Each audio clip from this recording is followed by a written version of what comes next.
program will begin soon.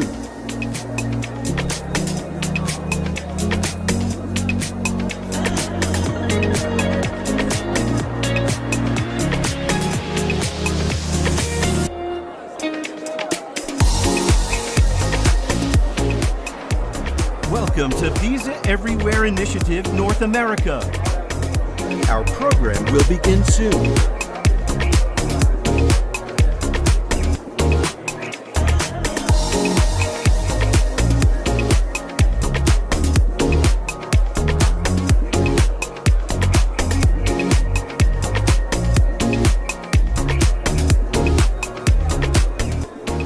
Welcome to Visa Everywhere Initiative North America.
Welcome to Visa Everywhere Initiative North America.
Welcome to Visa Everywhere Initiative North America.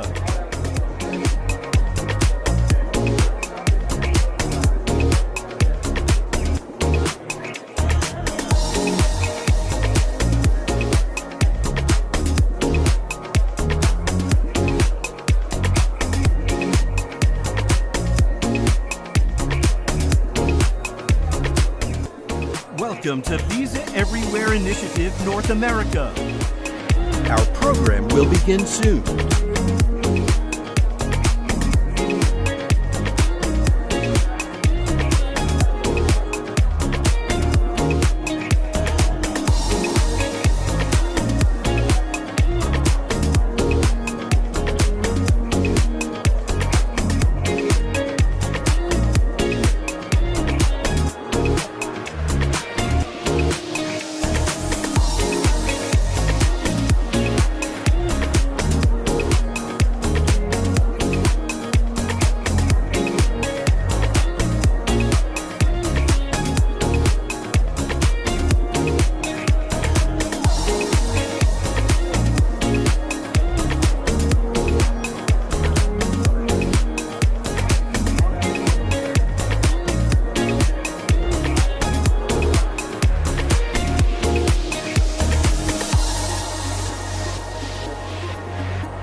Our program will begin soon.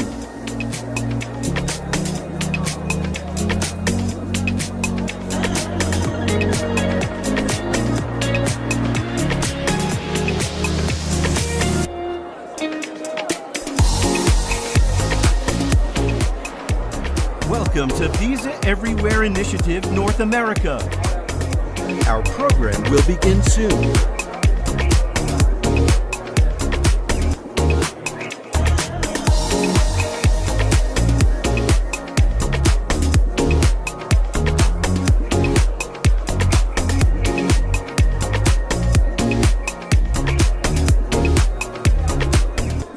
Welcome to Visa Everywhere Initiative North America.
Welcome to Visa Everywhere Initiative North America, an open innovation program that tasks startups and fintechs to solve the payments and commerce challenges of tomorrow.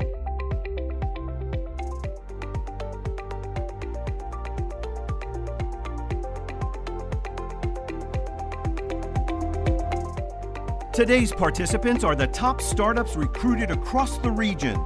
These finalists will compete to represent North America in the Visa Everywhere Initiative 2021 Global Edition Finals, where Visa will award a total of $100,000 in prizes.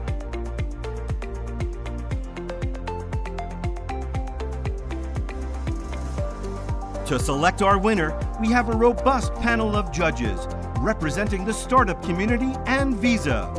It's time to kick off Visa Everywhere Initiative North America. Here's your host, Abadesi Osinsade, founder and CEO, Hustle Crew, VP Global Community and Belonging, Brand Watch and co-host of the Techish Podcast. Hi everyone, my name is Abadesi and I'll be your host for the North America Visa Everywhere Initiative 2021. We're excited to have you tune in today. Visa has selected an impressive cohort of startups and fintechs, all of which are doing groundbreaking work.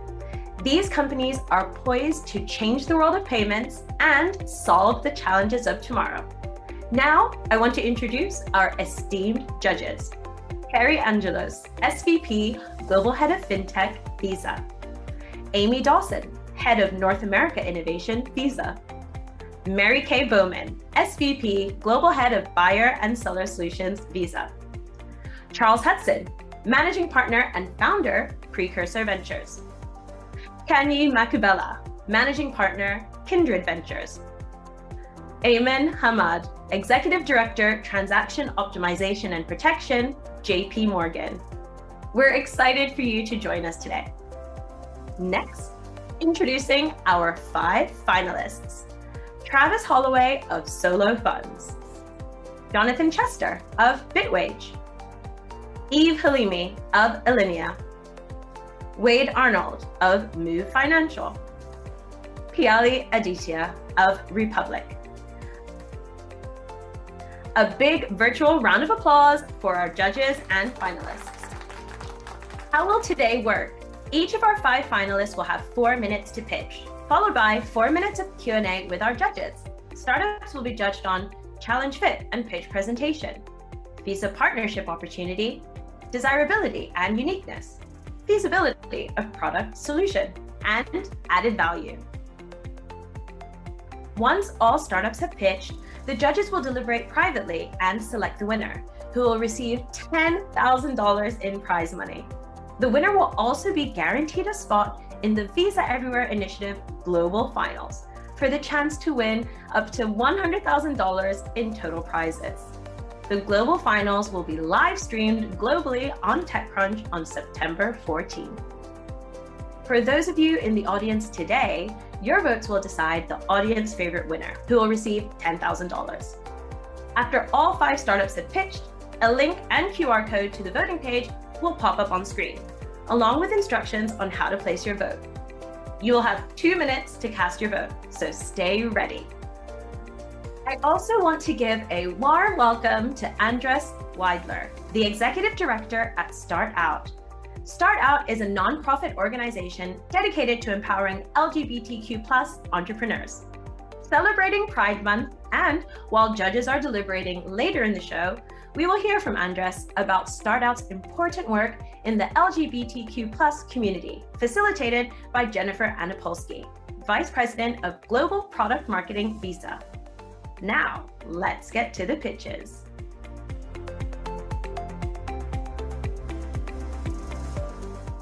So I'm the kind of person that doesn't just want to invest in stocks and shares and crypto. I want to invest in people in the communities that I care about. And that's why I'm so excited to hear from this startup. First up, welcome to Travis Holloway of Solo Funds, Community Banking Redefined.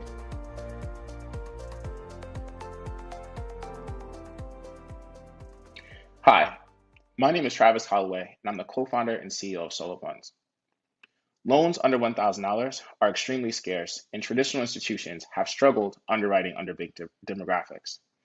Before COVID was a household name, 78% of the country was living paycheck to paycheck, and 41% of the country couldn't solve just a $400 emergency cash need without borrowing from someone else or selling a personal asset. COVID has only exacerbated this problem, as layoffs and furloughs have led to financial shock that most Americans simply cannot absorb. The size of the market is massive. This is a $190 billion total market opportunity that is comprised of the $150 billion subprime and below credit market and the $40 billion payday lending market. SOLO, short for social loans, is community banking redefined. We're a marketplace where people borrow on their own terms and lend to reap the benefits. We like to say that SOLO provides the science. Most importantly, unlike other lenders, 100% of our transactions are facilitated via debit cards. Meet Tracy, a single mother of two who works as an NYC transit worker cleaning trains overnight. While Tracy was spared being laid off, she recently had her hours cut. Her paycheck is now only 40% of what it once was, but her bills remain the same. To top it off, her ex-husband got laid off and stopped fulfilling his child support obligations. She's fallen behind on rent and is now $375 short from preventing eviction. Traditional payday loans are banned in the state of New York, and she can't use payday advance companies because she isn't working enough hours. For Tracy, just $375 is the difference between her family being homeless and having a roof over their heads. Nearly 80% of Americans are just like Tracy. Fortunately for Tracy, her friend told her about SOLO. SOLO empowers Tracy to create her own loan terms. She can select how much money she needs, what she needs it for, when she can pay it back, and if she's willing to pay anything in addition to the principal amount. Lenders have complete autonomy over who they lend to. Lenders leverage our proprietary risk assessment score to determine their risk tolerance. The SOLO score is a per transaction based score, largely based on cash flow, which evaluates a borrower's ability to repay. When a lender selects Tracy's loan, capital is transferred from their checking account directly to Tracy's checking account in real time. Due to the short loan duration, SOLO creates a highly liquid investment opportunity for individual lenders to experience best-in-class returns while simultaneously having a positive social impact on the community. SOLO is the only place that borrowers have complete control over loan terms, which creates an opportunity for the fastest and most affordable loans in the small dollar lending market. We've facilitated over 120,000 loans. We've been growing at 40% month over month, and what we're most proud of is the fact that we're matching loans amongst complete strangers at an unprecedented rate of just 36 minutes and have a default rate 3 times better than industry average. The opportunity for SOLO and Visa is that today, people who find themselves in need of these loans are solving their cash shortfalls by taking traditional payday loans, which transmit capital in ACH or cash transactions. Visa Direct creates an opportunity to bring this massive industry to debit rails and unlock immediate equitable capital for the people like Tracy who need it most. Soon, we will be releasing a credit builder product to positively impact FICO scores. But most importantly, we will be releasing a wallet, and we hope to partner with Visa to issue a debit card alongside it. SOLO has global ambitions and will launch in 2 emerging markets in the next 12 months. We appreciate this opportunity and look forward to expanding our reach and amplifying our impact with Visa in the very near future. There are millions of Tracys that need help. Let's use the power of financial collaboration to come through for them. Thank you.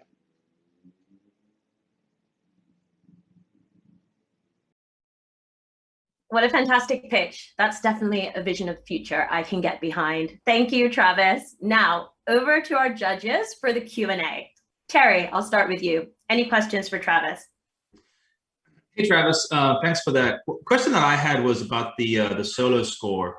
You mentioned that's based on cash flow. Can you just say a bit more about what information Tracy has to give in order to give you that information so that she can be part of the marketplace? Yeah, so we connect via Plaid. All of our users connect their bank accounts via Plaid. The Plaid data allows us to analyze up to 24 months of banking activity to understand, cash flow, how frequently Tracy gets paid, when do major bills come out, what are overall spending habits, what's her average daily balance, in an effort to determine whether or not she has the ability to repay a loan on a specified date. While Tracy may have been laid off and had her hours reduced at work, that doesn't mean that she doesn't have other sources of revenue. She may be babysitting on the side. She could be, delivering Postmates. She could be, she could have a supportive family member who's depositing capital into her bank account on a regular basis. And, the goal here is really to determine a specified date and time over a 1 month period where she would have the highest likelihood of repayment. Great, thank you. Charles, over to you. Any questions for Travis? I had one question for you, Travis. I was curious about just lender recruitment. And you talked about lending volume going up during the pandemic. Can you tell me a little bit more about how you recruit the lending side and what motivates people to be on the platform? Yeah, absolutely. So our lenders are largely motivated by two things. One, they want to deploy capital and earn returns.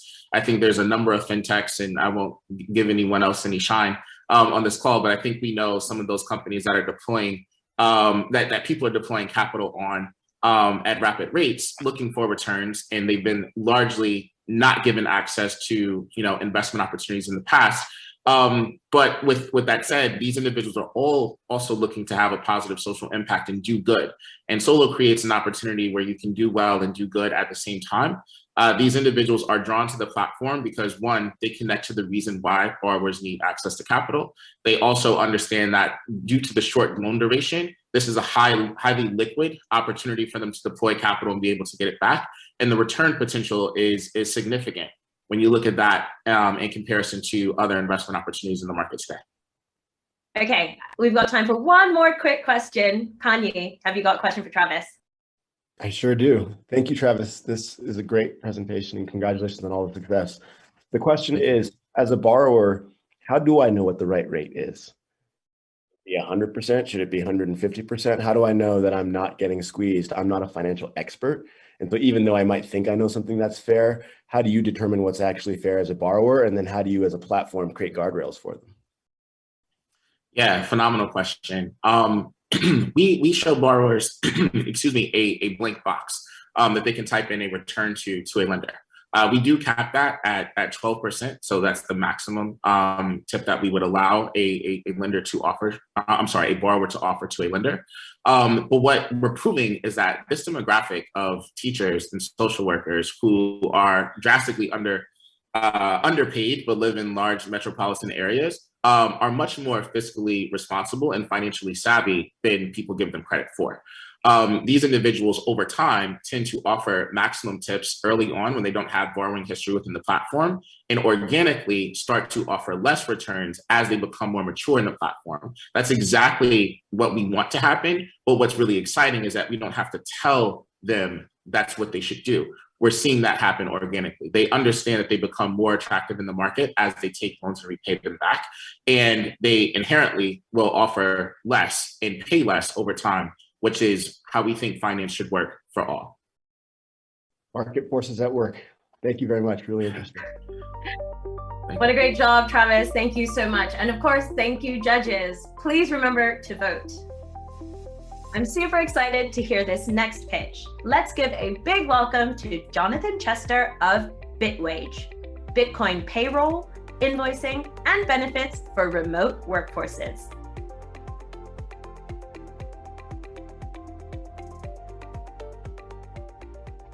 Hi, I'm Jonathan Chester, the CEO of BitWage. BitWage is the leading provider of Bitcoin and crypto-powered payroll, invoicing, and benefits services globally. COVID has acted as a catalyst for changing the way that we work and the way that we get paid. Freelancers were paid $1.5 trillion globally before the pandemic, with HR executives expecting remote work to increase 700% afterwards. The world is increasingly becoming remote and digital. Businesses have to adapt. The incumbent banking system is slow and hard to move. Sending money abroad to remote workers is often slow, expensive, and time-consuming. Modern payroll systems focus only on domestic employees and tax laws, yet companies need to pay their global workforces of employees and freelancers. On top of this, workers globally live in countries with poor currency conditions and are looking for ways to escape. Enter BitWage. BitWage offers a suite of solutions, B2B and B2C, to help companies pay workforces faster, cheaper, and in the currency their workers want. Our B2B product seamlessly integrates with corporate payroll and treasury solutions to offer one-click global payouts with detailed reporting. This means a healthcare SaaS company can pay their 200 customer service Filipinos, their 5 designers in Brazil, and Damien, an Argentine software developer, with a single click of a button. Our B2C product gives workers globally access to depository bank accounts in the US, EU, and UK to receive wages from clients without their clients needing to sign up.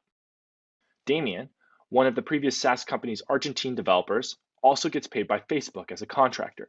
Damien uses Bitwage to invoice Facebook and get paid without Facebook needing to sign up. The key here is total flexibility for the company and the worker. Before each payroll, the company chooses how they want to get paid, such as in Bitcoin, stablecoins, or their own local currency. Companies are then able to fund with local currency or cryptocurrencies. Our system automates all the complex calculations and operations, delivering funds into bank accounts and wallets with clean reporting for corporate and worker accounting systems.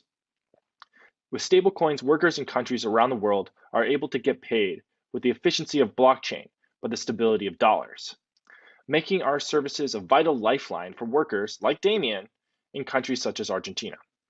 Alternatively, in countries with more stable currencies, such as Brazil or Philippines, we use Bitcoin as a medium of exchange to enable same-day transfer of funds into bank accounts with significantly better rates and fees at scale. Bitwage has processed over $100 million in transactions to date, with over 50,000 registered users. We grew 65% and we're profitable in 2020, so we aren't going away anytime soon. We are secure and compliant, aligning our audited data and cybersecurity policies with ISO and NISO standards. We are registered with FinCEN and are regularly audited. Our goal is to work together with Visa through the Visa Issuance and Visa Direct programs. Through Visa Issuance, we can offer international workers the ability to get paid in Bitcoin or stablecoins and spend them directly from their wallets, similarly to your partnership with Crypto.com. This card will enable the flexibility of being paid in cryptocurrency with the ease of spending on the Visa network. This ultimately provides an alternative solution for unbanked workforces being paid globally. The incorporation of Visa Direct will allow us to programmatically deliver funds globally and instantly to workers, adding additional flexibility to our payout options and improving Bitwage operations to countries where programmatic banking isn't easily available. Together, we can help millions of workers around the world, like Damien, get paid the way they need to, getting their money faster and cheaper through the blockchain and spending it same day through Visa. Thank you.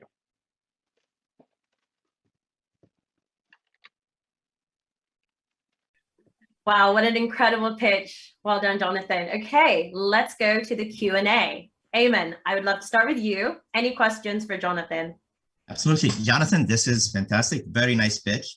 I have actually a couple of questions for you. How are you making actually your money in this flow? And the second question, who else is actually doing something along this very nice innovative model of using cryptocurrency for paying overseas and remote wages?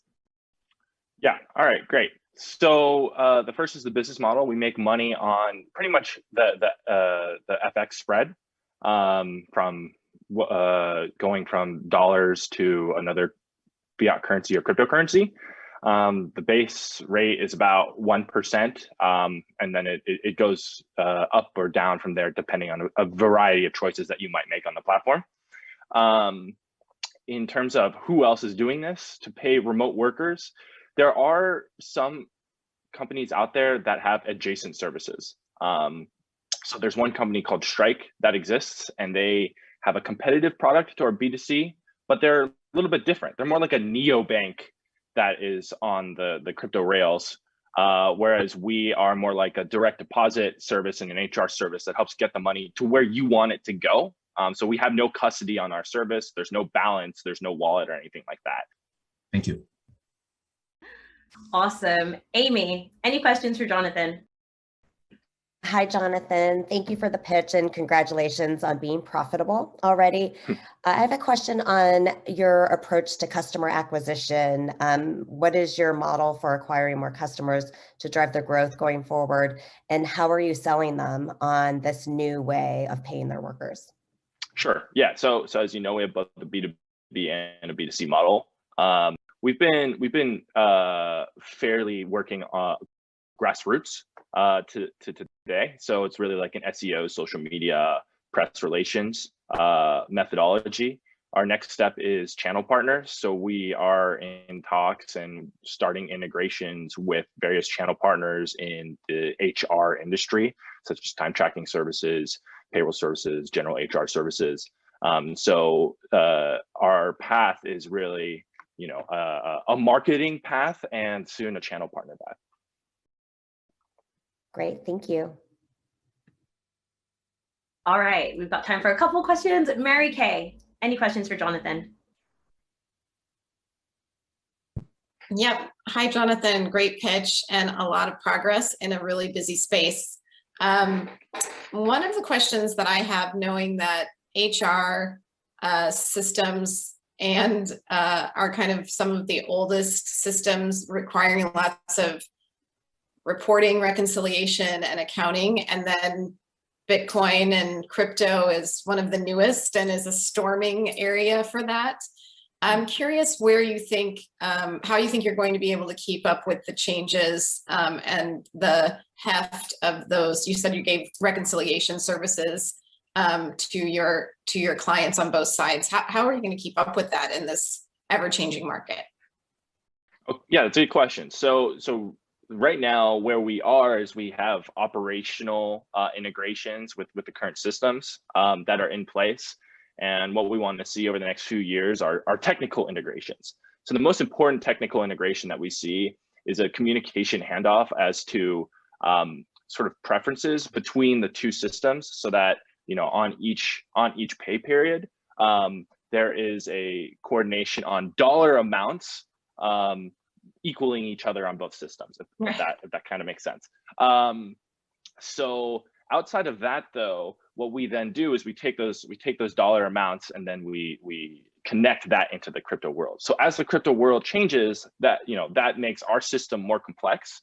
But what the current systems need today are just, how does that normalize to dollars, and then how does that information then get inputted into the today's traditional systems? And that's one of the specialties that our system provides is that normalization and that connection operationally and technically.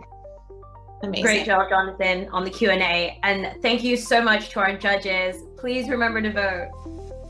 I'm the kind of person that really wishes I got into investing a lot earlier, but the truth is I couldn't find any products that made that world accessible to me. And that's why I'm really excited about this company. Let's please give a warm welcome to our next finalist, Eve Haleemi of Allenia, an investing app for Gen Z.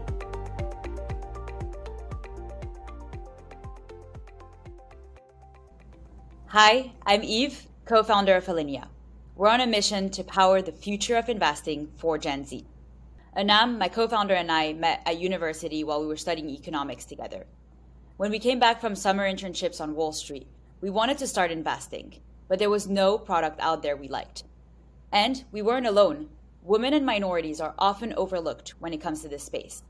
And that's why we started working on Allenia. Now let's face it, Gen Zs don't want to invest like their parents do.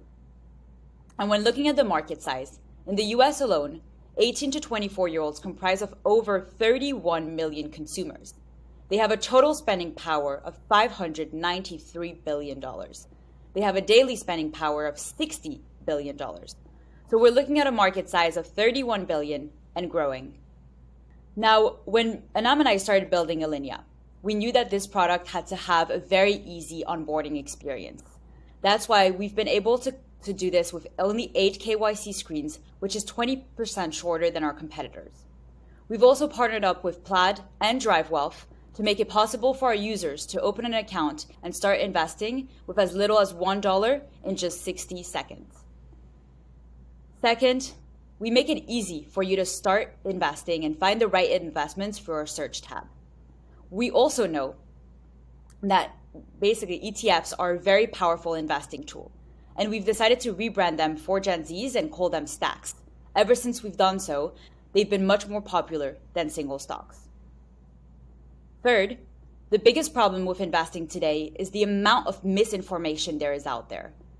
And in our app, investors can get high quality information that we extract from SEC reports and put into bite-sized cards for our customers. And lastly, we're all about transparency at Allenia. That's why we've partnered up with ISS to provide our customers with ESG scores, so they have more information on the impact companies are having on the environment, society, and the workplace. Now, as for our community, well, we're going directly to our customers at Allenia. Those are college students. And we've launched an ambassador program in 7 campuses across the US with 25 community coordinators that share Allenia's mission with their peers every day.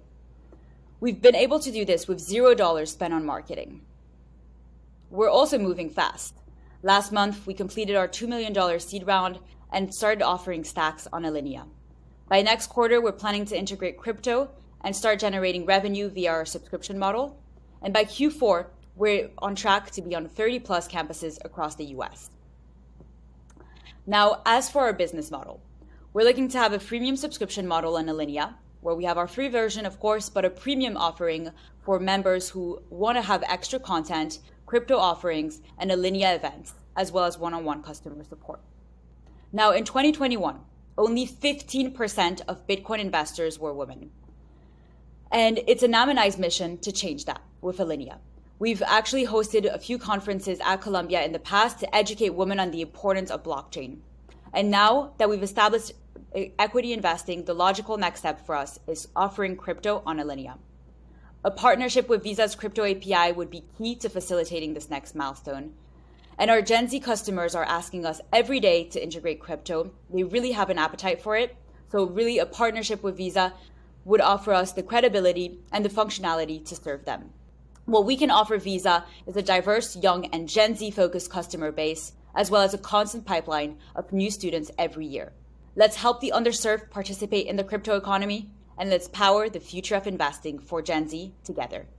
Thank you.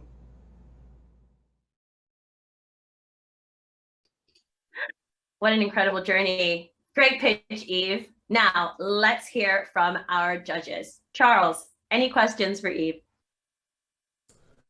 Great presentation, Eve. I have just one macro question. Can you give me some sense for why some of the alternative products, I'm thinking like a Robinhood or Public or some of the other products that at least purport to target this audience, what you've learned about why those aren't meeting the needs of your audience? So great question, Charles. Well, the first thing we're seeing is that people, especially women and minorities, are still feeling very overwhelmed by the concept of investing. Having a social feed component to it with famous people essentially doesn't solve that problem. Robinhood is another product of itself that's very gamified, and that again targets an audience that's not for everyone. What we're trying to do is fix that onboarding and overwhelming experience that first-time investors have. And that's by starting earlier on when you're exposed to investing at an earlier age and you're educated about long-term wealth in the right way, then you're more likely to start investing in the right way. And the last big focus for us is going to be on impact. So we have the ESG scores, we have more transparency. We're really here to try to educate the user and to let them also invest in impactful causes like we've done with our sector stacks on the app. Thank you. What an exciting vision. Okay, Kanye, any questions for Eve? Yeah, I have one question. This is a great pitch, by the way. Thank you. And the question is around the $9.99 per month. So, New York Times charges $1 a week sometimes, and they have substantively less. How do I put it?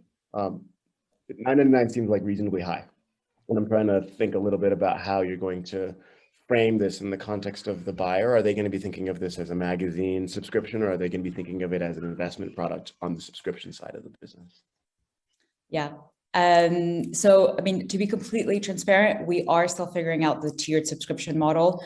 And what that's going to look like is either an Acorns / Ellevest model, which is going to be tiered, starting at $129, or it's going to be a completely freemium subscription. And what we've seen is the $9.99 is actually people are willing to, that's the maximum people, but the sweet spot people are willing to pay essentially to have extra content, extra research, and extra offerings. So it's really an all-inclusive membership fee. And we want this to be, again, a membership fee. You'll be a part of this Allenia community. You'll go to Allenia events when you pay the $9.99 a month. So there's much more than just the investing app. and functionalities. Awesome. All right. Aiden, any questions for Eve? Yes, Eve, thank you so much. This was a great pitch. I have a question for you. It seems actually that one of the best value that's actually providing over here is how you put the information and how you're presenting it in a very friendly fashion, so on. So my question to you is, what is the source of the content that you're actually providing, and how are you going to be making sure that you're going to keeping this up, knowing actually that the barrier of entry of presenting the information is probably pretty low for others? Yeah, we're automating everything, and it's being pulled from SEC reports directly, and it's being updated on a quarterly basis. So from 10Qs. And yeah, I mean, the big things that we have to change is how a company makes money, for example, the revenue breakdown. But the sources are there. It's just about how we're basically displaying it to the user, making it shorter and more accessible. And then for the ESG data, we've partnered with ISS. So that's automatically updated. Thank you. Great work, Eve. And thank you, judges. Please remember to vote. It seems like there's a new fintech app out every day, which is incredible. We want to support innovation in this space. And that's why I'm so excited to hear more from this next company. Let's welcome Wade Arnold of Move Financial, making it easy for developers to accept, store, and disperse money.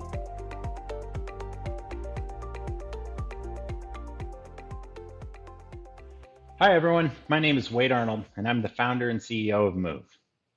Move makes it incredibly easy for developers to accept, store, and disperse money, all from a single platform. We built Move because developers had no easy way to build an elegant and cohesive user experience across these industry silos. Move started as an open source community focused on banking primitives. We attracted thousands of contributors from the world's best fintechs, banks, and startups that shared knowledge and code. As a two-time fintech founder, I deeply understand the pain of legacy technology. Our 36 projects such as ACH, Wire, and ISO 8583 have become the de facto standard for a cloud-native world. We believe the next generation of web applications are predominantly two-sided marketplaces. As a Techstars mentor, I witnessed hundreds of companies that were the next car share of X or food delivery of Y, home rental of Z. All of these sharing platforms require the transfer of value between one actor to another. All of these platforms can't become payment experts to build their product. They just want to move money. I want to share a Move customer story and how a payment platform can make running a campaign easier. Total political donations in 2020 totaled $14 billion, from the smallest local campaign to the presidency.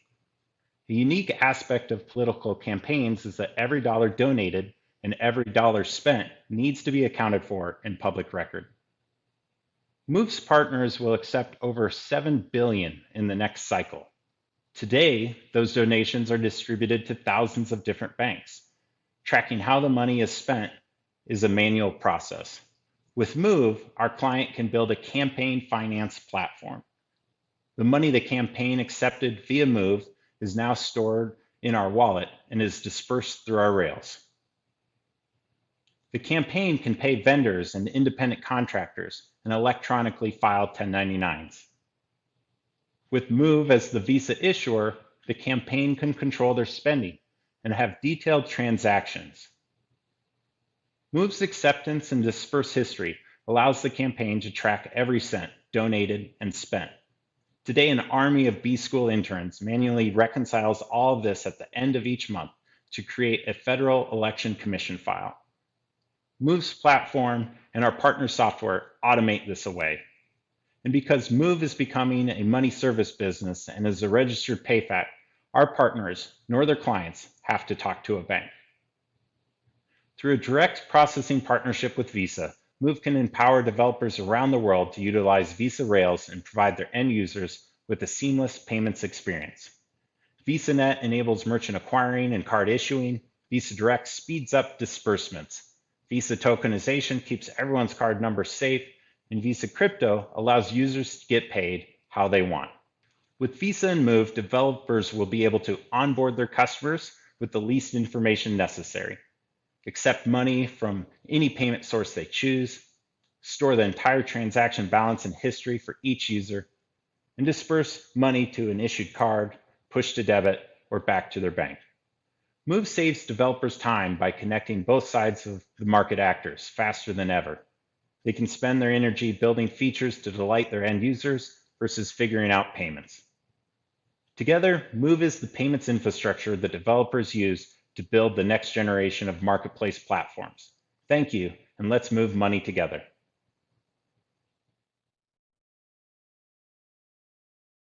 I love that tagline. Let's move money together. Thank you, Wade. Now, let's hear from the judges. Mary Kay, any questions for Wade? Really compelling pitch, Wade. Your target audience is developers who are building innovative, two-sided solutions. Are there segmentation within that you're focused on, either geographically or within, you mentioned political campaign, but are there other markets that you're highly targeting? Yeah, the use case is what we're targeting. So people that need to accept, store, and disperse money. And that could be a political campaign. We have other customers that do mortgage as a service, doggy daycare as a service, really as a service type companies that really don't want to understand payments, but they want their users to stay inside of their platform. And payments is a compelling feature for that to happen. How do you find those people building those platforms that may have passions about doggy daycares, and that's why they're building it? How do you find them and get their attention and let them know that you have a service? So we really focus on our open source community first and foremost. We like to say we're the most popular fintech on GitHub. I also think outside of cryptocurrencies, we're the only fintech on GitHub. So the most complex and technical aspects of what we do are actually open source, down to the protocols and primitives that connect directly to the payment networks. So people normally show up there and think, maybe I can build this myself, and then they figure out other acronyms like BSA and AML and MSBs and MTLs, and oh crap, maybe I could just pay Move to do that for me. Fantastic work. Okay, Charles, any questions for Wade? Yeah, I had one question for you, Wade. With the customers you work with, it sounds like you've got a mix of customers who both bake you in from the beginning and folks who maybe swap you out live. Can you tell me a little bit about sort of like what some of the challenges are for some of the customers that already have maybe hacked their way to a payment solution in terms of moving over to Move? Our competition is really unique in that it's normally an orchestration of existing players in the space. So they may be accepting money through a TSYS or Stripe or somebody like that, and then they're storing money at 100 of different banks with account aggregation to figure out if that money ever showed up there. And then maybe they're using a card issuing platform that they have to move money over there. And so that flow of funds is really our unique value proposition. We can accept money, store it, and disperse it in about 20 seconds. You compare that to needing to accept money at one provider, wire it over to your bank, or ACH it back to another provider. So you end up having this huge ledger, which is something I've unfortunately had to build twice in my life to keep track of all of this. And so to kind of replace all of that is a real challenge, but it's usually a large team. So not only are they getting maybe new technology, they can reposition those engineers that are building their internal ledgering system to orchestrate that flow of funds to new product features. Thank you. Tanya, over to you. Any questions for Wade? Have you seen any other payment infrastructure companies or something like that using your libraries? Yeah, so I actually started this because I was heavily involved in the Ethereum community, and I saw 100,000 global software engineers building this incredible infrastructure. And at that moment, there was no good way to bring US dollars into it. So the early adopters of the Move open source projects were all crypto exchanges. So how do I, from the Libra Association to Coinbase and others, how do I bring US dollars into my platform? So that's really where ACH became very popular with our project set. So we want to kind of mimic that, but for, it's it's like checks, you know, they're not going away. Neither is ACH, neither is all of these other things. So let's get the developer community, let's make sure this stuff runs in a modern cloud environment, is really the premise of what we're trying to accomplish with the open source side. And then obviously we leverage that for people that want SLAs, compliance, risk, and all those type of things around it. Thanks, Wade. Great Q&A. And of course, thanks to our judges. Please remember to vote. If you're not in the right circles, it can be hard to access some of the hottest fundraising deals around, but actually this platform has helped me get in on some pretty good rounds. So finally, let's give a big welcome to Piali Aditya of Republic, private investing platform for investors seeking high growth potential.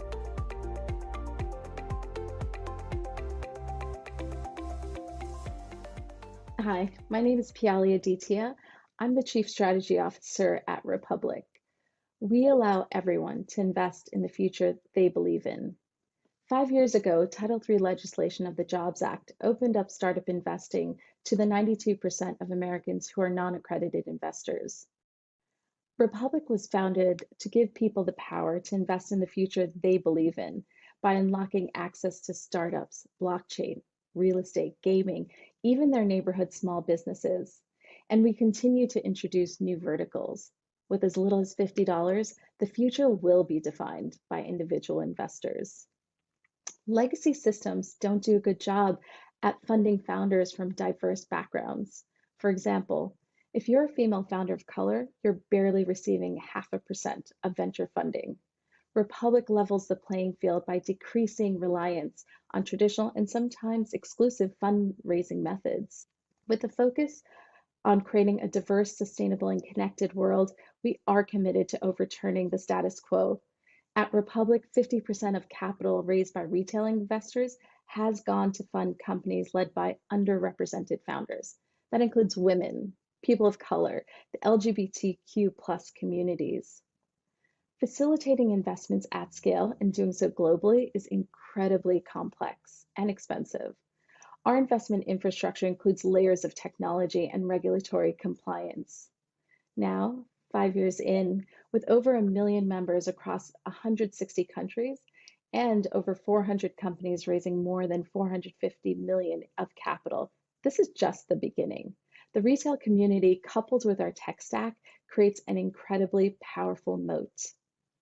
Many of our companies go on to raise additional capital at higher valuations from top-tier venture capitalists, such as Maven's recent 20 million Series A, led by Andreessen Horowitz. We're honored to be acknowledged alongside the best financial institutions for our banking services. We were the first to market with many financial innovations, including compliant blockchain-based token sales and airdrops for retail investors. We accept payments, including wire, crypto, and we were the first of our peers to launch credit card processing for investments. We constantly hear feedback from our investors, like this one from Elizabeth, on how easy it is to invest in a startup with a credit card.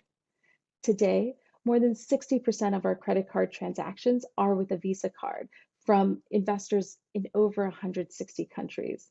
Republic would love to partner with Visa to offer investors the ability to use their Visa cards to fund investments via Visa Direct, and in doing so, provide Visa with additional interchange fees. There are numerous ways we're excited to partner with Visa. I'll touch on 2 other key areas. First, imagine if together with Visa, we can create billions of angel investors and unlock wealth globally. Visa has over 20,000 employees across the globe. What better way to reach this goal than to start internally as an HR benefit? By providing a small annual incentive to employees, we will be able to increase financial literacy around investing and be on a path to wealth creation. As Republic looks to expand internationally, Visa employees globally can use their annual incentive to invest either in the US or into their own local startup ecosystems. And of course, these investments can be made with a Visa card. Second, as a supporter of early stage companies, Visa can work with Republic's growing list of startups to provide additional services through Visa Direct, the FinTech Fast Track program, and so much more. Together, Visa and Republic will create billions of angel investors. We will move society forward together. Welcome to the retail revolution. Thank you. Amazing pitch. Thanks, Piali. Now let's get to the Q&A. Eamon, any questions for Piali? Yeah, thank you so much. Very good presentation, Piali. Question to you is, how do you make actually your revenue, and how do you expect actually to make your money from this cycle, and as educating the consumers and everybody? What's your business model? Yeah, so with, across all of our divisions, the way we make money on the retail side is 6% in cash of the amount raised in the campaign, and 2% of the security, and that could be crypto, it could be equity, it could be we created our own version of the SAFE agreement called the Crowd Safe. Thank you. Terry, any questions for Piali? Hey, Piali, I love what you guys are doing. If you had told me that I could buy shares in a non-public company on my Visa card 5 years ago, I wouldn't have believed it. So this is incredible. I had a question just around, how do you help your consumers, make sound financial decisions? Private investing is a difficult, skill. When we have some great investors, here, sort of judging the panel. What are the tools that you help provide some of your customers so they can make a sound investment? Yeah, great question. So, of the companies that apply onto the Republic platform, only 3% actually make it onto the platform.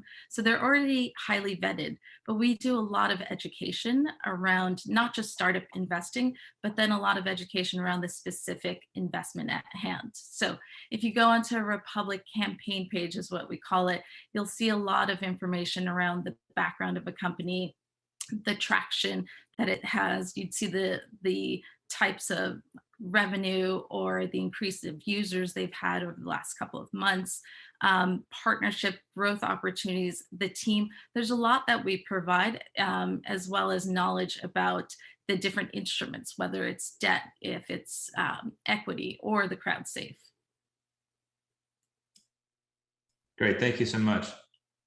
Amy, over to you. Any questions for Piali? Thank you. Hi, Piali. Thank you for the presentation. Really compelling. I'm interested in, you said you started Republic about 5 years ago, and the last year and a half we've been in a pandemic. I'm curious what insights you have on both the type of companies that are looking for funding, as well as the type of customers that you're getting over this last year, and any hypothesis of what you think behaviors that'll change going forward. So there has been, I think there's just been a lot of movement we've seen in society that has opened up the ability for people to recognize that they want to be and deserve to be on a level playing field. And if you think about wealth creation in general, much of the wealth that was created, the top 1%, that was in the private markets, right? And so we're not just leveling the playing field for investors, for entrepreneurs, but we're also providing them with the ability for that wealth creation. So we see a massive opportunity. There's a lot of areas that we're growing into. There's a lot of great innovation that's happening around legislation. Another big thing that allowed us to grow is that the SEC recently changed the legislation of Reg CF to allow companies to invest not just 1.70 million, but 5 million. So March 15th was the first day that legislation went live. We had a company called Gumroad. They raised that 5 million in 24 hours. So we can do more and more of those because legislation is changing. There's a lot of things that's happening in culture, community, and government, and of course technology that allows for that. What a great presentation, Piali. Thank you so much. And thank you, judges. Now, please remember to vote. Thank you, startups, for those great pitches. Now, audience members, check out the link on your screen to vote for your favorite startup. The startup with the most votes will win $10,000 in prize money. You have 2 minutes to vote. Remember to come back to listen to Andres Weidler.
While judges deliberate, we have a special guest.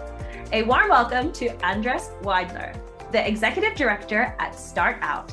To interview Andres, today is Visa's Jennifer Anapolsky. Over to you, Jennifer and Andres. Thank you, Abadesi. I'm so pleased to be here today with Andres Weidler, Executive Director of Start Out, the largest national nonprofit organization supporting LGBTQ plus entrepreneurs, and also a partner of Visa Everywhere Initiative. Andres, thank you for being here today. Thanks so much for having me. Hey, so just to get started here, can you share a little bit about the mission at Start Out for people in the audience who may not be familiar with you? Sure. StartOut's mission is to increase the number, the diversity, and the impact of LGBTQ entrepreneurs and amplify their stories to drive the economic empowerment of our community. So we're the largest organization, about 18,000 members, to support the growth of LGBTQ entrepreneurship. That's great. So as I was learning more about your organization, one of the things that really impressed me was the amount of data that you've been collecting on this community of entrepreneurs and publishing. Could you share a little bit about what you're learning there and the impact that you're having? Sure, thank you. Yeah, so the issue is nobody measures what LGBTQ entrepreneurs contribute to the economy. So that's why we went about how we went about this project. So we measure two things. We measure the actual contributions in terms of jobs, exits, fundraising, and innovation. And then excitingly, the unrealized potential of entrepreneurs. So what could they contribute if they had the same opportunities? And so that's truly an outstanding project. It's available for free for everyone on our website, and we encourage you to have a look at it. What an incredible resource, and to put that data out there for people in all parts of the economy to learn from and find opportunity. And so thank you for doing that important work, not just to help the entrepreneurs but themselves, but to bring greater awareness and understanding of the economic opportunity for all. So as part of the work at Start Out, I know that you provide resources and help to the entrepreneurs. Could you talk a little bit about all the different ways that you help startups in this community? Sure. It's one of my favorite questions, of course. So connections are key to success, right? We all know that. So we have both peer-to-peer support and expert advice. So for example, for aspiring entrepreneurs, we provide a safe space to find each other, find resources, and connect on many events nationwide. For growth entrepreneurs, then, we have a full-blown suite of programs like expert sessions, mentorship program, and importantly, an access to capital program where we introduce our entrepreneurs to over 300 institutional and angel investors. And then finally, we have a 6 months accelerator program, and it's been super successful. So the 35 companies who graduated so far, they raised over $300 million in funding and created hundreds of jobs already. So it's very exciting, and we encourage everyone to participate. That's tremendous progress. Congratulations on that. Many companies like Visa are leaning into our role and the positive societal impact that we can make too. Do you have any ideas or thoughts on how we can measure our progress in that area? Sure. First of all, thank you for being so intentional about it, right? It all starts with that. Being intentional leads to success. And your Visa Everywhere initiative, I know, reached out to a lot of different groups, including ours. So that's super exciting. Now, how to measure is always tough, right? Because it depends a little bit on what the goals are. But I think the most important part is there is no silver bullet. So this is a long-term process. Systemic, irreversible change requires long-term focus and intentionality. And I'm excited to see what you're doing, which very much matches, of course, with what our goals are. So that's be my take. That's terrific progress that you're making, and it's great to hear the statistics associated with that. To your point earlier, what gets measured gets focused on, and so it's great to hear that kind of report.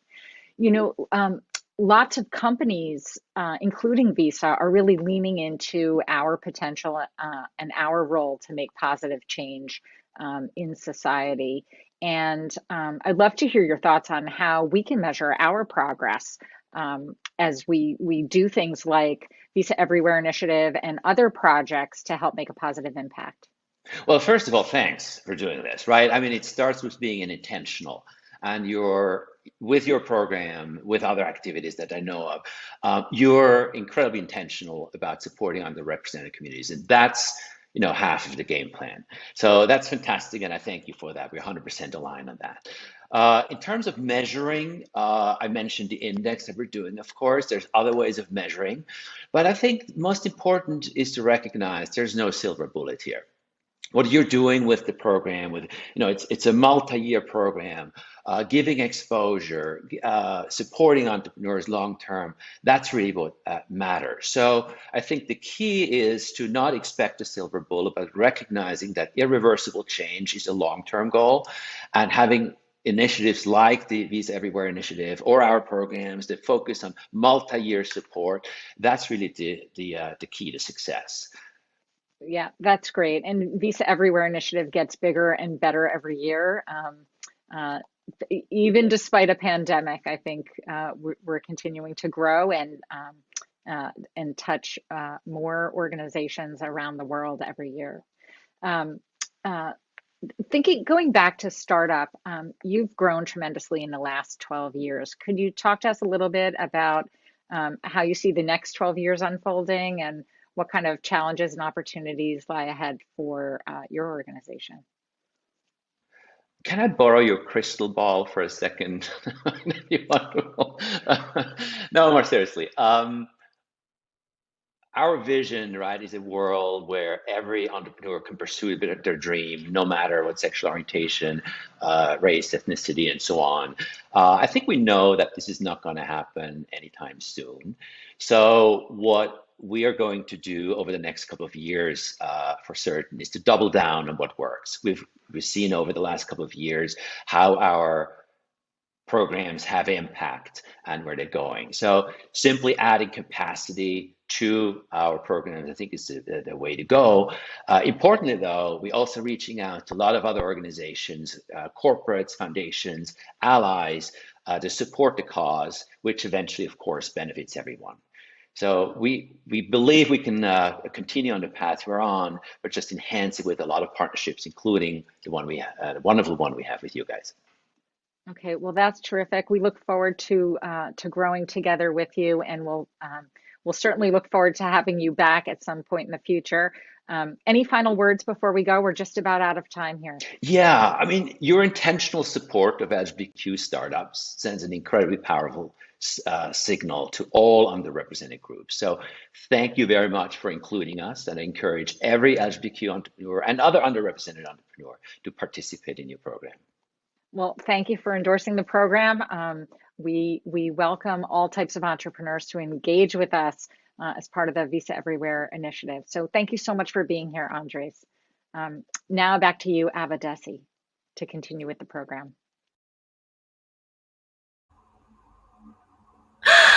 Thank you, Jennifer and Andres, for that super engaging discussion. Now, welcome back to our 5 finalists and Terry and Mary Kay, who will announce our winners today.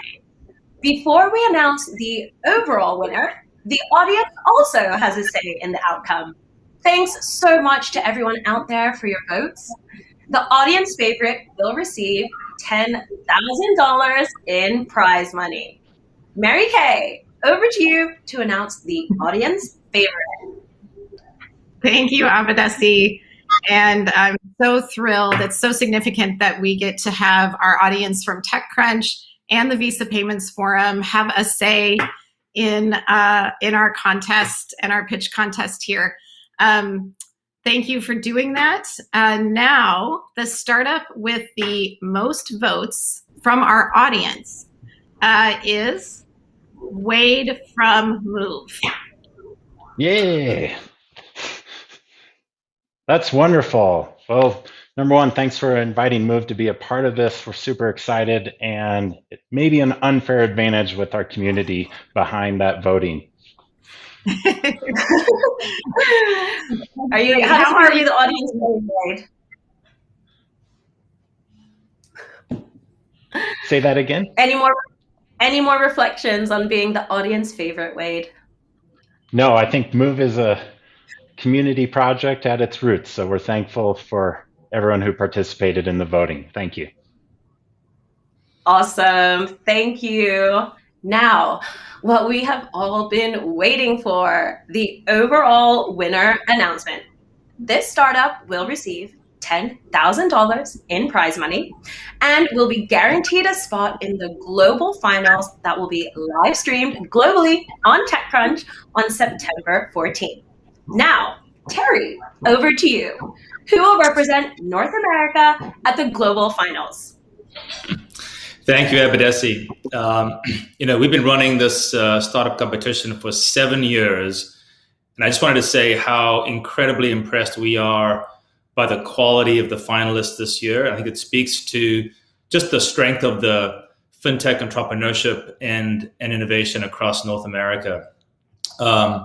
Today's finalists were selected from a pool of 600 applicants. So congratulations to each of you. I think what we found really interesting is how each of you is really creating new use cases in either money movement or financial services. Okay, so one final thank you to our judges. Really appreciate your help today. It was a very difficult decision. Unfortunately, there can be only one winner. And after careful consideration, the judges have decided that the startup that will represent North America at the global finals is Move Financial. So Wade, congratulations. Again, you are, it's a bit of a clean sweep here, and we're very excited about what you guys are doing. But a huge congrats to everybody who participated in the competition this week.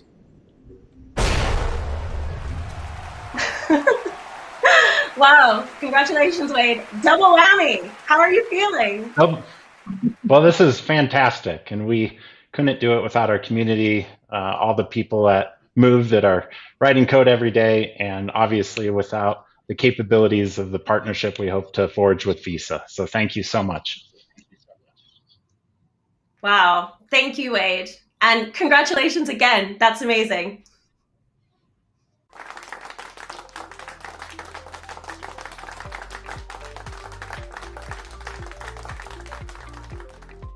And a big thank you to our judges and finalists again. And a very big congratulations again to our winners. And finally, thank you to you, our amazing audience, for being part of the North America Visa Everywhere Initiative 2021.